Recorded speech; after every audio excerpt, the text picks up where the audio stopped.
Good morning everybody, welcome to a brand new blog. আজকে তোমাদের সামনে আমি নিয়ে এসেছি জামাই ষষ্ঠীর ব্লগ।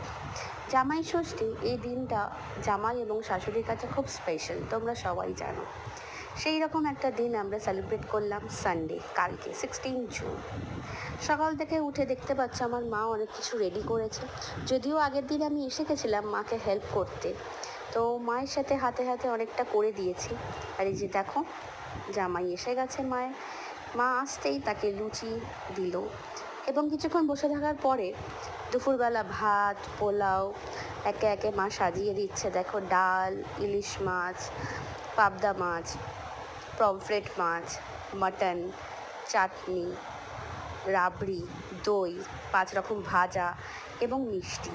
মিষ্টির মধ্যে দেখো, জামাই ষষ্ঠীর মিষ্টিটা কিন্তু স্পেশাল। প্রত্যেকটা জামাইয়ের কাছে এই দিনে এই মিষ্টিটা কিন্তু খুবই স্পেশাল।